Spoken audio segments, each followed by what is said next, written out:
Hi guys, what's up. So I hope कि आप सभी लोग अच्छे होंगे और अच्छे से लाइफ एंजॉय कर रहे होंगे आप सभी लोग।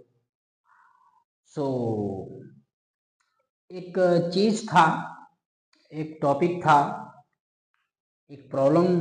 हमारे सोसाइटी में प्रॉब्लम हर एक डे जाएगी। आपके लाइफ में, आपके जीवन में प्रॉब्लम हर एक डे जाएगी। Every days you facing so many problem. So इससे डील करने का आपके पास तरीका पता होना चाहिए कि इससे आप डील कैसे कर सकते हो। इससे आप बच नहीं सकते हो, लेकिन एक तरीका आपको पता होना पड़ेगा। एक तरीका आपको पता करना पड़ेगा कि उस चीज से डील कैसे करोगे अपने आप को। अगर कोई प्रॉब्लम फेस कर रहे हो आप इन as the in students life, as the guardian parents, even as the business strategic, as the teachers, तो हमको देखना पड़ता है। और एज द डायरेक्टर मेरे साथ जो समस्याएं स्थित होती हैं, जो समस्याएं क्रिएट होती हैं, उससे मैं डील करता हूँ। अपने आप को शांत, मन को शांत रखकर डील करने का प्रयास करते हैं। तो ऐसा ही एक प्रॉब्लम थी जो कि सामने निकल कर आई, जो कि आप सभी को पता होगा कि हमारे सामने टीचर स्टाफ की कमी थी। टीचर स्टाफ के बारे में हम आपको बहुत बार बताए हैं कि टीचर स्टाफ की समस्याएं हमारे सामने आती रहती हैं। उसमें एक टीचर थे सुया सर, जिनके बारे में बहुत सारी बातें हुई हैं। उनके साथ डिस्कशन हुआ है, उनके साथ बातें हुई हैं, पॉडकास्ट भी आया था उनके साथ। He the great teacher in mathematics. क्योंकि एक टीचर्स की बुराई बुराई एक टीचर नहीं करता है।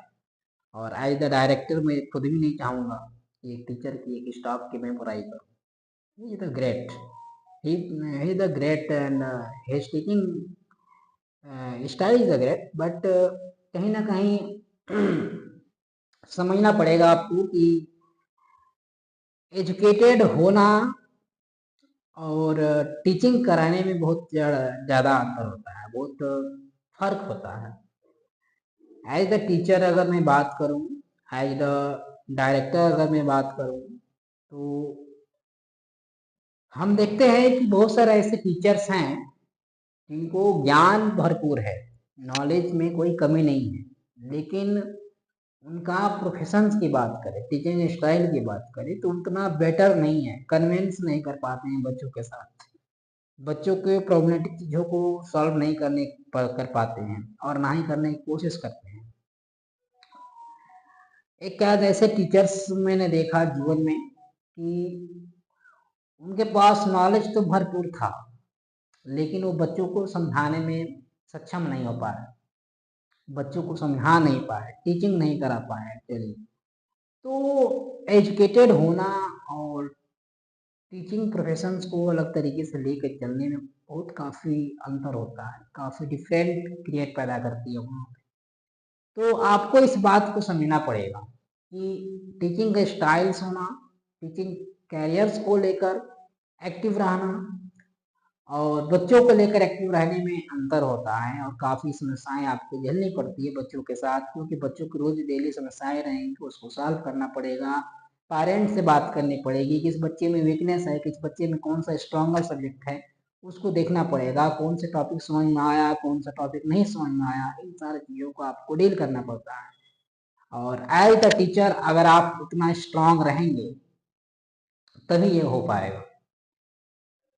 तो बहुत सारे बच्चों का ये सवाल था, बहुत सारे पेरेंट्स का ये सवाल था कि सर क्या हो गया टीचर स्टाफ के साथ, मैथ्स वाले टीचर के साथ, सूर्या सर के साथ। कुछ कंफ्लिक्ट नहीं है, कुछ दिक्कत नहीं है, क्योंकि उनको थोड़ा सा टाइम चाहिए था अपने लिए, क्योंकि उनका फोकस कहीं और था। तो मैं किसी को बाधित नहीं रख सकता हूँ।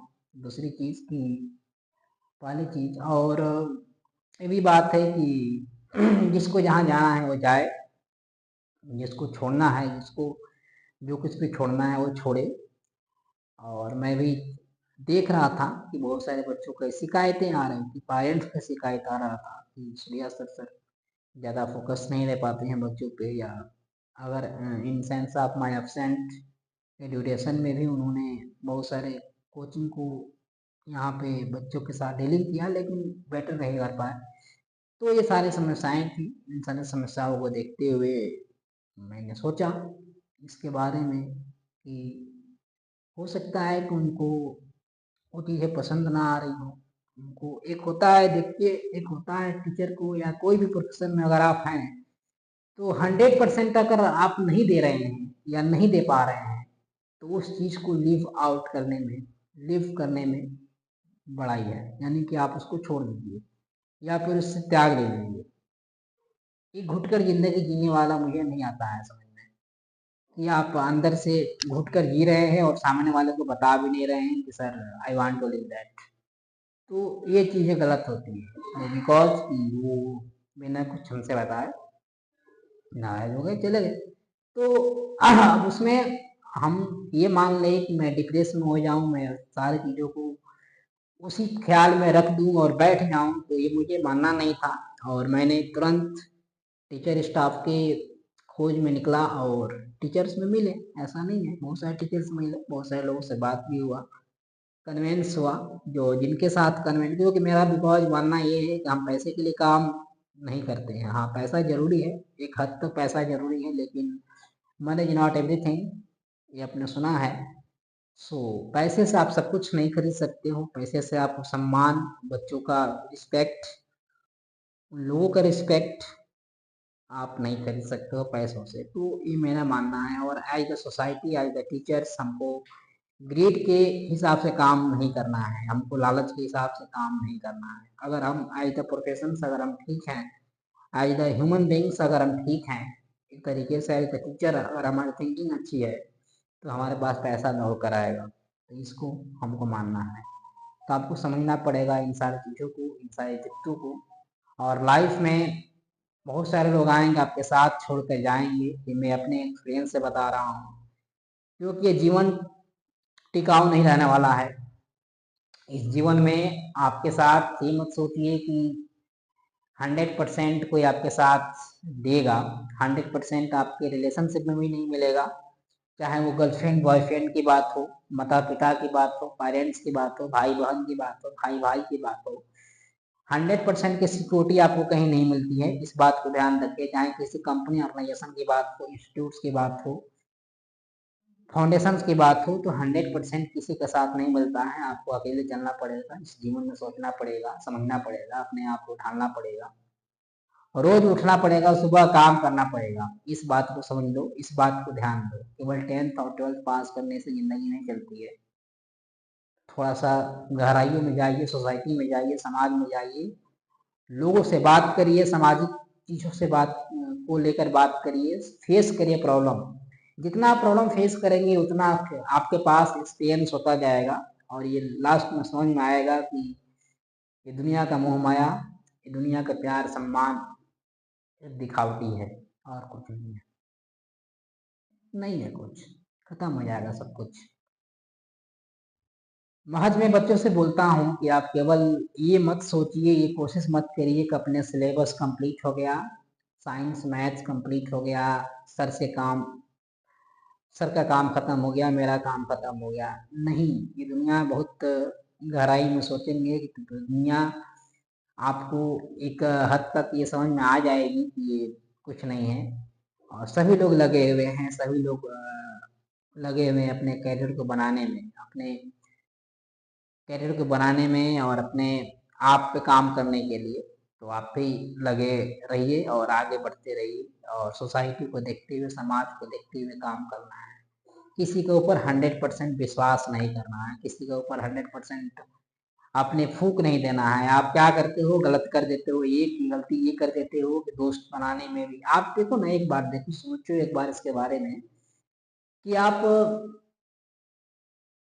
कोई प्रोडक्ट लेना है ऑनलाइन तो आप उसके बारे में हजारों बार सर्च करते हो, हजारों बार देखते हो, लाने के बाद भी दोस्तों से पूछते हो। लेकिन आप जब दोस्त बनाते हो, जब दोस्ती बनाने के समय होता है, जब रिलेशनशिप आने में समय होता है, तो उस समय आप कुछ नहीं विचार करते हो, सिर्फ ये देखते हो कि मेरा दोस्त ये गाना सुनता है, मेरा दोस्त ऐसे रहता है, मेरा दोस्त के पास ऐसी चीजें हैं, और मेरे पास भी ऐसी चीज़ें हैं, मेरे पास वो स्किल्स हैं, मेरे पास, मैं भी खुशनुमा इंसान हूँ, मैं भी दारू पी रहा हूँ, मैं भी सिगरेट पी रहा हूँ, और वो भी सिगरेट पी रहा है, दारू पी रहा है, दोस्ती बन जाती है। नहीं, ऐसा नहीं होता है, ये रियल लाइफ नहीं है, ये जीवन नहीं है। तो आपको समझना पड़ेगा इन सारी चीज़ों को, आप थोड़ा सा सोच कर समझ कर लोगों के साथ आइए। और विश्वास, ट्रस्ट एक ऐसी चीज़ है जो कि कभी टूटनी नहीं चाहिए, लेकिन आज के समय, आज के सिचुएशन को देखते हुए लोग ट्रस्ट जल्दी तोड़ रहे हैं। तो इस बात को भी आपको ध्यान देनी है, किसी के ऊपर 100% विश्वास मत कीजिए। और एक स्किल्स अपने अंदर लाइए, डेवलप कीजिए, ताकि क्लास 10th या 11th या 12th तक जाते जाते आपके पास स्किल्स हो। इवन इन लाइफ, अगर इन फ्यूचर बात करें, जीवन में आगे बढ़ते रहिए, और आगे जब आप बढ़ेंगे तो आपको लगेगा कि मेरे पास एक स्किल्स अगर डेवलप हो जाती तो मैं कुछ कर पाता। तो इसलिए अपने अंदर एक स्किल्स लाइए। और स्किल्स लाने का मतलब ये नहीं है कि सिर्फ पैसा कमाएंगे आप स्किल से। स्किल्स लाने का मतलब ये है कि जिस दिन, अगर मान लेते हैं कि आपके पास स्किल है, ठीक है, कि कोई चीज़ है आपके पास एक स्किल्स, जिसके जरिए किसी कंपनी में आपकी जॉब लग गई, तो हो सकता है कंपनी कल आपको निकाल दे, हो सकता है कि वो ऑर्गेनाइजेशन, वो फाउंडेशन कल निकाल दे, या निकालने किसी, या आपने खुद के निकलने की सिचुएशन आ जाए। तो उसके बाद एटलीस्ट आपके पास स्किल्स है, तो आप किसी भी कंपनी में जाकर काम कर सकते हो, तो ये सिक्योरिटी है, वहाँ भटकोगे नहीं, आप किसी के दबाव में नहीं रहोगे। तो स्किल्स एक दबाव में न रहने का भी एक, कहीं ना कहीं संसाधन है, सोर्स है। जैसे कि मेरी बात करूँ तो मैं, अगर आप बात करो तो मैं किसी के दबाव में नहीं रहता हूँ, किसी के प्रेशर में नहीं रहता हूँ कि आप काम करोगे मेरे यहाँ, नहीं करोगे, कोई मतलब नहीं है। अगर मेरे पास स्किल्स हैं, मेरे पास स्किल्स हैं कि मैं अकेले पढ़ा सकता हूँ, पढ़ा सकता हूँ, आई कैन टीच एवरीथिंग। तो ये चीज़ें होती हैं कि आप खुद के अंदर कंट्रोल रख लेते हैं। आप दूसरों को कंट्रोल करने के लिए अपने आप को स्किल्स करना बहुत ज़रूरी है। जब तक आप अपने अंदर वो स्किल्स नहीं लाएंगे, जब तक आप अपने अंदर पावर नहीं लाएंगे, तब तक दूसरे को पावर में या कंट्रोल में नहीं रख सकते हैं। ये चीज़ें आपको समझनी पड़ेंगी। दुनिया बहुत बेरंगी है, इस बात को समझो बेटा, और आगे बढ़ते जाओ। सीख ऐसे ही मिलेगी, मिलती है, मिलेगी। और इन सारी गलतियों से हमने सीखा, बहुत सारी चीज़ें सीखा, बहुत सारी चीज़ों को जाना। आई द कोचिंग मैनेजर, बहुत सारी चीज़ों को समझने का प्रयास किया और समझा दिया, और एक्सपीरियंस भी मिला। और इन सारे एक्सपीरियंस के थ्रू हम आगे बढ़ते जाएंगे, ये हौसला टूटेगा नहीं, इस बात को ध्यान देना। किसी के तोड़ देने से हम टूटेंगे नहीं, हम तो मंजर है जो फिर निखर जाते हैं।